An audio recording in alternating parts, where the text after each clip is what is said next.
సమన్వయం పాటించాలి మంత్రివర్య.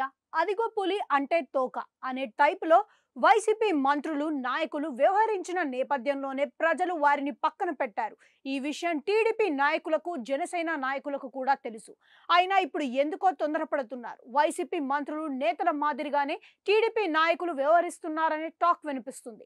సంకల్పం చెప్పుకోవడం సరే, పాటించాలి అన్న నియమాన్ని మంత్రులు కూడా విమర్శిస్తున్నారు. తొలినాళ్లలోనే దూకుడు మంచిది కాదు. ఈ మాట ఎందుకు చెప్పాల్సి వస్తుందంటే తాజాగా టీడీపీ మంత్రి ఉమ్మడి గుంటూరు జిల్లా రేపల్లె నియోజకవర్గం నాయకుడు అనగాని సత్యప్రసాద్ కీలక వ్యాఖ్యలు చేశారు. ఇవి ఆయన స్థాయికి, ముఖ్యమంత్రి స్థాయికి ఏమాత్రం తగవనే వాదన వినిపిస్తుంది. గత సీఎం జగన్ తప్పులు చేసి ఉండొచ్చు.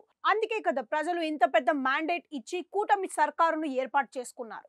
కానీ ఈ విషయాన్ని మరిచిపోతున్నట్లుగా మంత్రి వ్యవహరించారు. జగన్ ఫర్నిచర్ దొంగ అని మంత్రి అనగాని అనేశారు. ఇది రాజకీయంగా ఆయనకు మెప్పు తీసుకువచ్చినా ప్రజల్లో అంత మెప్పు అయితే రాకపోవచ్చు. ఎందుకంటే జగన్ పై ఇప్పుడిప్పుడే కొంత సానుభూతి ఏర్పడుతుంది. ఆయన ఓడిపోయిన దరిమిలా ఓ వర్గంలో ఆలోచన కూడా వస్తుంది. ఇలాంటి సమయంలో జగన్ కు దొంగ అని వ్యాఖ్యానించి మంత్రిగా ఆయన 2 మెట్లు దిగాల్సిన అవసరం లేదు. పైగా ఇది ఎలానూ సర్కారు దృష్టిలో ఉంది. అటువైపు నుంచి కూడా ఖరీదు కట్టండి, ఇచ్చేస్తాం అని అధికారిక ప్రకటన కూడా వచ్చింది.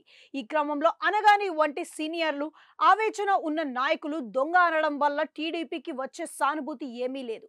ఇప్పుడు ఎన్నికలు కూడా లేవు. పైగా అసలు నిబంధనలు పార్టీ వర్గాలకు లేదా ఆరోపణలు చేసిన వారికి తెలియకపోవచ్చు. కానీ మంత్రిగా మాత్రం నిబంధనలు కూడా తెలుసుకొని ఉంటే బాగుండేది. తమ్ముడు తనవాడే అయినా పరాయివాడే అయినా నిబంధనలు కామనే కదా.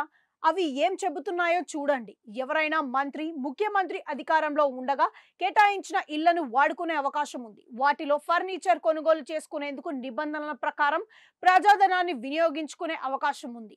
ఇది దేశవ్యాప్తంగా జరుగుతున్నది. ఒకవేళ సదరు నేత తాలూకు పార్టీ అధికారం కోల్పోతే ఆ ఇంటిని, ఫర్నిచర్ను అప్పగించాలి. దీనికి నిబంధనల మేరకు 6 మాసాల వరకు గడువు ఉంటుంది. ఇది ఎవరికైనా వర్తిస్తుంది. ఈ 6 మాసాల గడువు కూడా పూర్తయి అప్పటికి ఖాళీ చేయకపోతే ఖచ్చితంగా నోటీసులు ఇచ్చి బలవంతంగా తీసుకునే హక్కు కూడా సర్కారులకు ఉంటుంది.